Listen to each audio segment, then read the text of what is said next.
Hello, hello, everybody. It looks like it's going to be a good big group today. That's exciting. Awesome. I hope everyone's doing well. Okay, welcome back, everybody. All right, I'm going to give us just a couple more minutes here. Well, maybe one more minute before we jump in, because I know I opened the broadcast a little bit later than normal. Welcome. Welcome back, everybody. Welcome, Christina and Deborah, April. Mom, it's good to see you. Karen, Lizzie, Logan, Robin. It's so great to see you guys. It's always fun to see people returning. So that makes it exciting, makes it feel like I know who's here. So welcome, Bridget. All right. Wonderful. All right, so just a little reminder for you guys, and as people kind of come in, we'll go from there, but you can ask questions anytime. So anytime they pop into your head, feel free to drop them in the chat or in the Q&A section. I will answer them all at the end.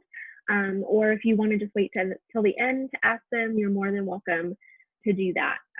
So please feel free to ask any questions. We do have 30 minutes, but hopefully we'll be able to answer as many as possible.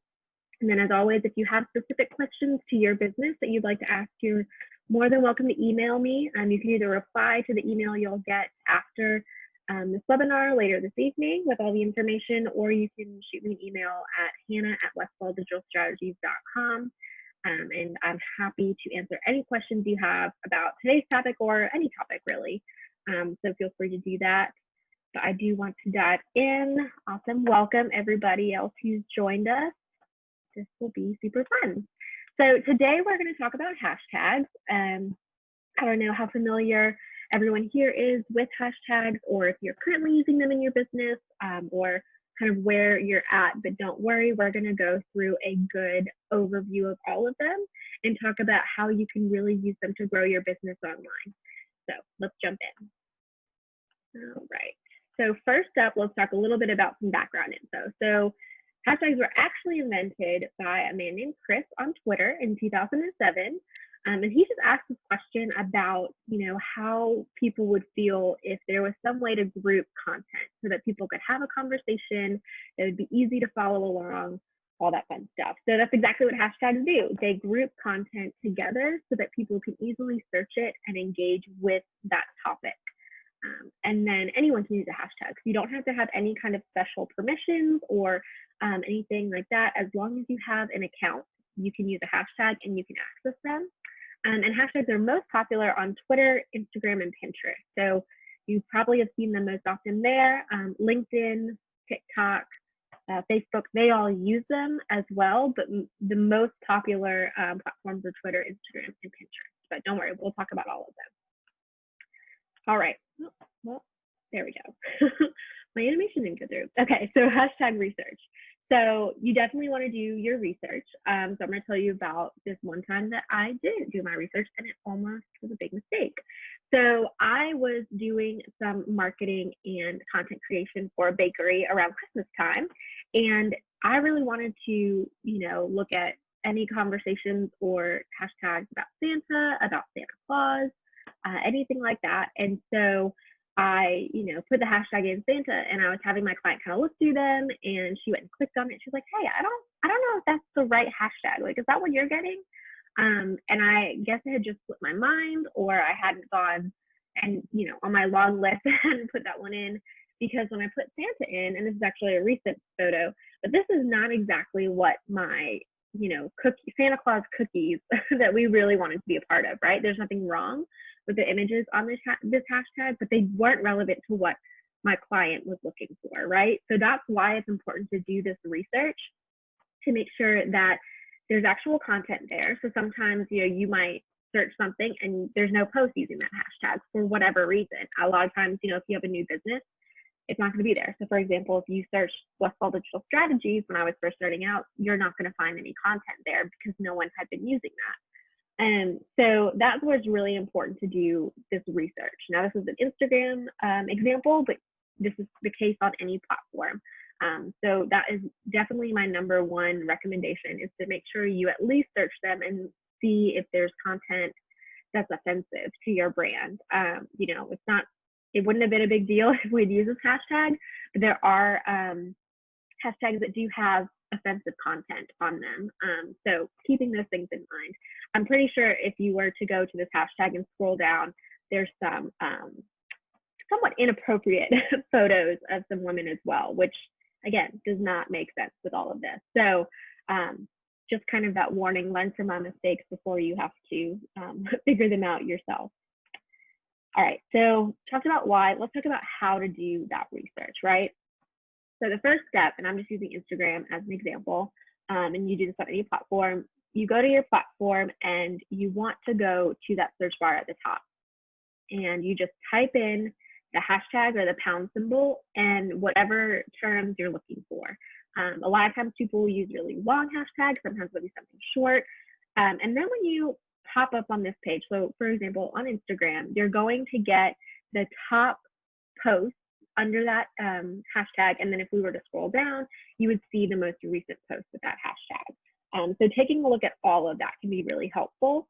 And then it's also a great way to get to understand other hashtags that might be of interest to you. So for example, you see that, maybe you don't see it as well, but the little hashtags underneath that follow button. So those are like relevant or similar hashtags. And so this is really helpful when I'm doing research for myself or for my clients. It's fun to see, okay, what are some other variations of similar topics that people are using to tag their content. So definitely going through and making sure, I mean, any kind of even misspelling sometimes, adding emojis will change this. So you could have, marketing tips, and it could be 5 different ways of saying the same thing. So it can be really helpful to know that ahead of time. And then after that, I just take those and I record them into a hashtag bank, which I have a copy of in the template, which I'll share with you all. And it's just a tab in an Excel file, and I have the topic and then the hashtag, the platform that I want to use it on, and then I group them. So, this is kind of the unorganized version, but if I wanted to group all of these similar topics together so I could use them on that post about that topic, this would be really, really helpful. So that can be a really easy way to save you a lot of time too, because then I can just come into this hashtag bank and copy and paste into whatever I'm creating. If your platform, for example, doesn't have a hashtag bank built in, this is a great way to kind of get around that. And then of course you can always open this up on your phone. You can add it to a notes in your phone if you tend to post more on the go. But having these on hand is really helpful, and it saves you time from having to type them out. So just some tips there. All right, next we're going to talk a little bit more in depth about some different things to start with. So if you're not sure where to start with your hashtag research, look at specific demographics. So, I work a lot with business owners, small business owners, female entrepreneurs, all that kind of stuff. And so I start with looking at those. And I look at variations. So, boss babes is kind of a trendy term. And so I look on there and see, okay, are people posting there that are going to be interested in what I have to say, or that maybe could be potential clients? And so I go and I look at those hashtags as well. And then I also do a specific location or area. So I work a lot in DC and in the DC area. That's where I really want to focus my work and work with local people. And so by tagging or using those tags, either find people or putting them on my post, it makes it easier for me to find and connect with locals. And then also this is a great tactic if, let's say, you're moving, or let's say you want to move into a new location, you can start to kind of promote yourself before you move by using hashtags in different locations. So for example, I know of a photographer who lived in Ohio, and she really wanted to live in Southern California and be a photographer there. And so she started like promoting herself as a Southern Californian local photographer before she even moved out there. I mean, if she booked the client, obviously she would fly out and go take those photos, but by doing that, she was able to set herself up really well. So when she finally got to California, she already had a strong client base So that's just some interesting, fun ways that we don't always think about how we can use hashtags to promote our business that way. And then the third piece is just looking at a specific industry. So whether you want to connect with lawyers or retail or service-based businesses, or literally a million different things that you can pick, you can be really specific with that industry and research that there. So those are just a couple places to start if you're kind of like, I have no idea where to begin. And here's some examples. Here's what it looks like on Instagram and on Twitter, Facebook, LinkedIn, and Pinterest when you search hashtags. So we're going to talk a little bit more in depth about each of those. So let's dive into that. Okay. So here's how you're going to use them. Like I said, you want to group them together in your hashtag bank to make it really easy for you. And you don't want to overdo it. So don't feel like you have to put a million hashtags on every post. And be wise about which ones you use.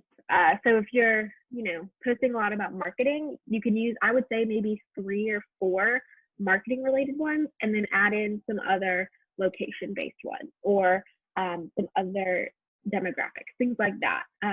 So kind of keep it general and mix it up with general and also niche hashtags.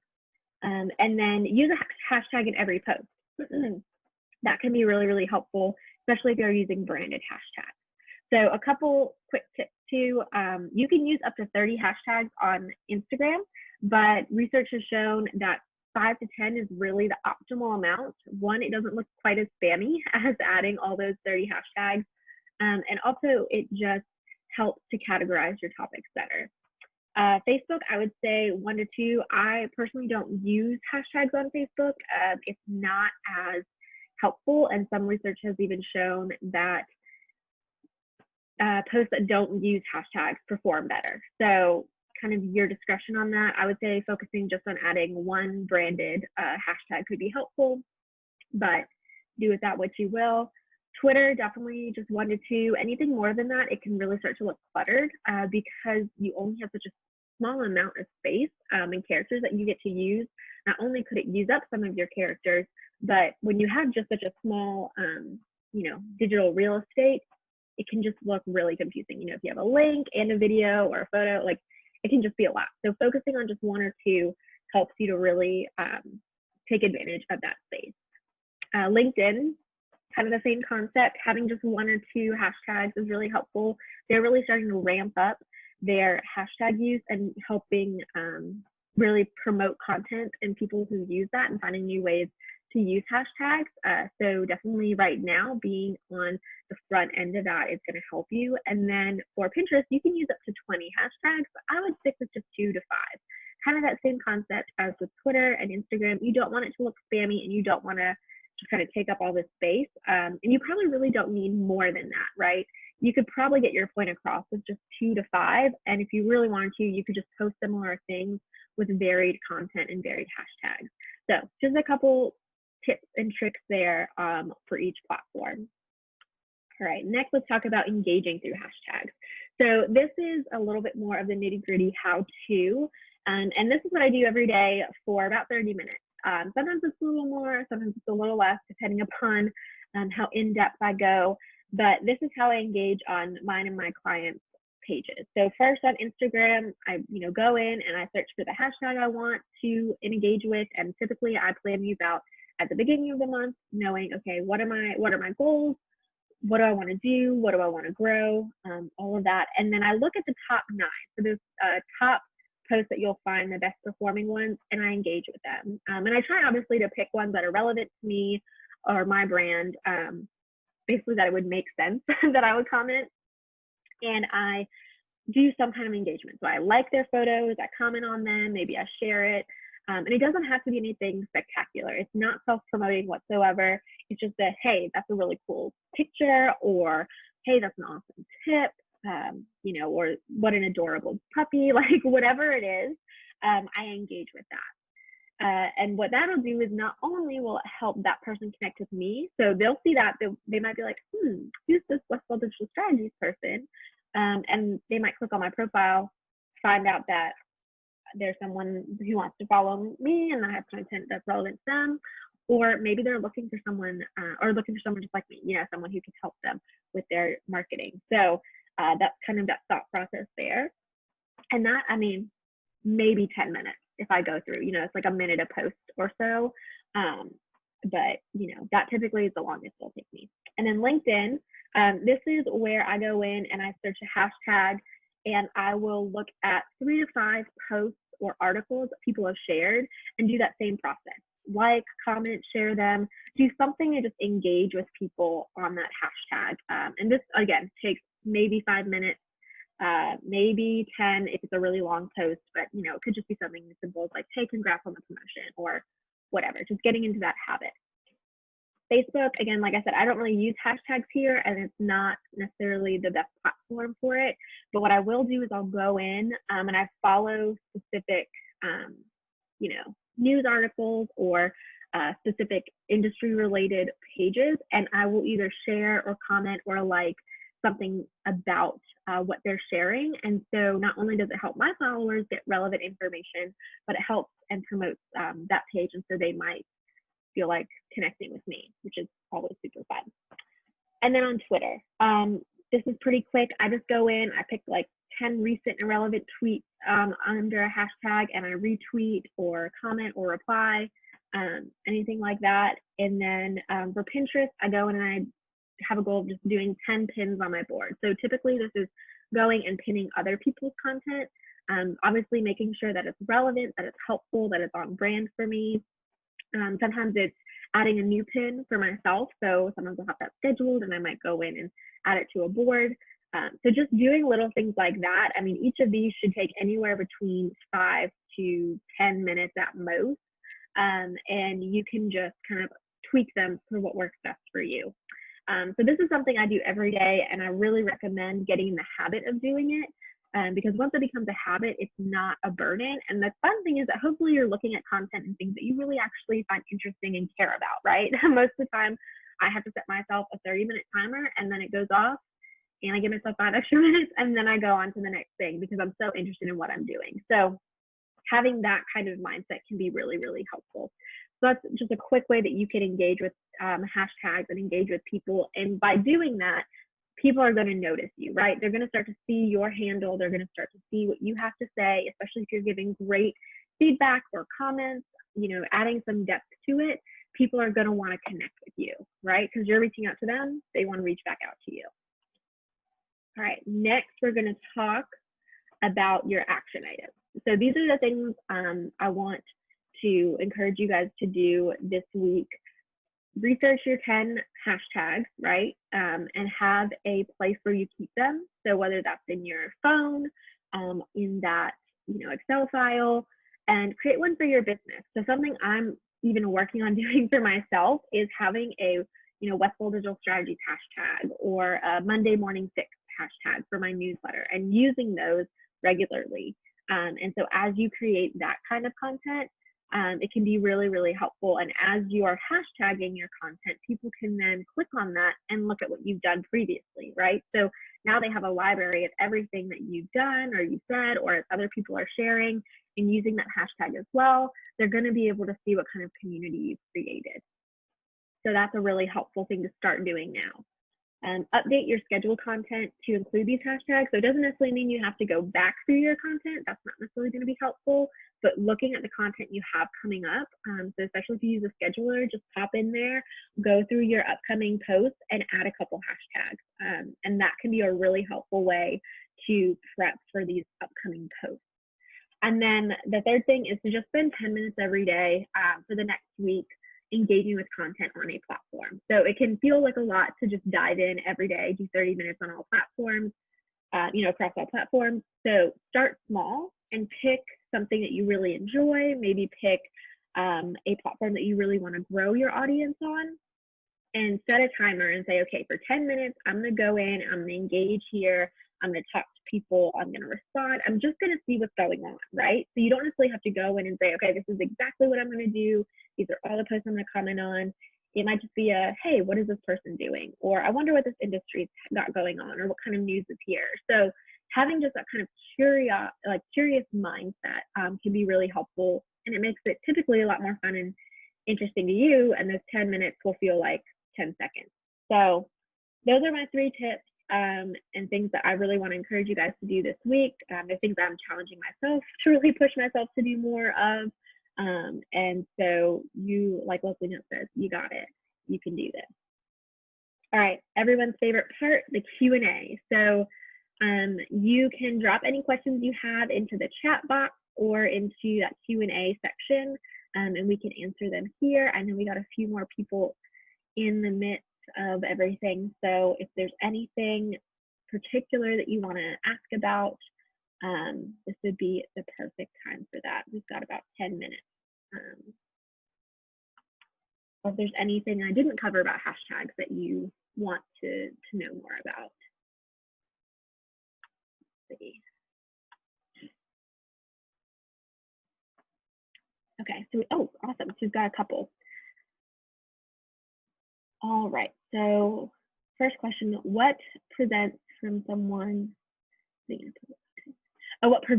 from putting inappropriate content in your hashtag? So that's a great question.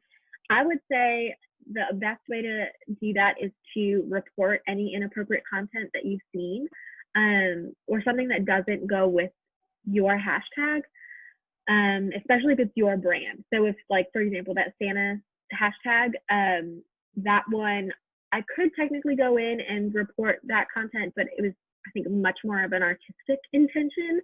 And since it's not my branded content, I'm not going to do that. But yeah, definitely reporting and saying it's spam or it's inappropriate is the best way to do that. Okay, more type of LinkedIn hashtags that work best. So that's a great question. What type of LinkedIn hashtags work best? As they're kind of developing this out, I found that some hashtags haven't gotten as much traction or posts, which is actually a great opportunity, right? So I went and I looked up marketing tips, and there were no posts. You can bet I'm about to use marketing tips for that hashtag, because next time anyone uses that hashtag or they see me posting about it and they click in, it's going to be all my content, right? So I would say definitely jumping into some of that research piece and looking up the different LinkedIn hashtags. Obviously, LinkedIn is geared toward a more professional standpoint. And so thinking kind of that piece through, it's like the hashtag, hashtag love. I didn't look it up, but maybe it's got a lot of traction, but it may not, as compared to Instagram, where love and travel and all that kind of stuff is really popular. So definitely doing some of the research there, I would say, would be helpful. Okay, talking about how can you get branded hashtags noticed? So Jennifer, that's a great question. Something that I found that's really helpful, especially when marketing online, is to be really transparent and direct with people. So I would say, like, if there's a particular campaign or something that you're doing, you can just say, hey, next time you post about this, use this hashtag. Or, like, for example, in my Monday Morning Fix newsletter, I encourage people to share with me on, social platforms, and say, hey, hashtag, share your post and tag me with the hashtag, Monday Morning Fix, or different things like that. So the easiest way, I'd say, to get those branded hashtags noticed is to encourage people to use them as you ask them to share about what you're doing. So that's definitely one of the best ways I've found. Let's see, we had a couple in the chat. Okay, going over the hashtag bank again. Okay, yeah, so Lucy, we have a hashtag bank in the calendar template, which I'll send out in that follow-up email. But it really could just be something as simple as an Excel file. And you can go and add whatever topic you want, or it could just be, here's all the hashtags I like, and I'm just gonna plop them in there, and you can group them like that. So if you have more questions about that, shoot me an email and we can definitely go over it. Okay, let's see. Christina has a great question about recommendations for a mix of hashtags. Yes, I would definitely mix them up. So the kind of rule that people use is to do a mix of general, so like big things like marketing, marketing tips, and something much more niche. So like marketing for nonprofits, or marketing for DC, or something like that. So definitely mixing them up is really, really helpful, and highly encouraged. Oh yeah, I can go back to the action items. Let's take a look there. There we go. Okay, I'll leave that up so people can look at that. Do you recommend social media? Oh, okay, Logan, that's a great question. Do you recommend developing one social media site at a time? I would say this depends upon your capacity and where your audience shows up. So if you find that most of your leads are coming from Instagram, then I would definitely take the time to devote there if you only have so much time and capacity. But I would say looking at 2 to 3 platforms at a time can be really helpful because you're connecting with more people in more places. So like, for example, I have friends who don't have a Facebook, but they have an Instagram. So if I wanted to connect with them, I'm not going to get far with them on Facebook at all, but they see all of my content on Instagram. You might have some people that have no idea what Pinterest is about and some people who are diehard Pinterest fans. So being on a couple of them at once is definitely ideal. But if you only have the bandwidth to do one site, then I would definitely pick the best one for your business and go from there, because all of these need to be done well for them to really be effective. So I hope that's a great question there. When I post a hashtag, does my post appear on that person's page? So Adrian, that's a great question. We might have to expand on that a little bit. So the hashtag will post to the hashtag page. So anyone who looks up that hashtag will see it. But if you're tagging a specific person, that's a little bit different. So that's a mention. So that's a great question. Let's connect via email to kind of hash that out if you have some more questions. All right, is hashtags expands number of viewers? How does engaging with likes and shares expand viewers? Okay, so the hashtag expands the number of viewers. How does engaging with likes and shares expand viewers? So Davina, I think I understand what you're asking. So by going in and engaging with these hashtags, it gives you an opportunity to connect with people who aren't already viewing your content or who don't already know who you are. So for example, one of my clients, I went in recently and I've just been using a hashtag related to their brand and their product, and just commenting on a couple, saying things like, oh, that's an adorable, it's like a picture of their kid cooking. That's an adorable, smock or apron or whatever. And they go and they'll look at that profile because they would have never otherwise known anything about us, right? And now they're following us. And so that's how your engagement can really grow your viewership. Okay, we've got a couple more great ones. If there's such a thing as using too many hashtags in a post, you've seen some, nothing but hashtags. So yes, my professional opinion is that there is such a thing as having too many hashtags in a post because it can come off looking really spammy, right? So we're not reading people's comments or captions to just read a bunch of hashtags. We want to see some kind of content that's really valuable to us.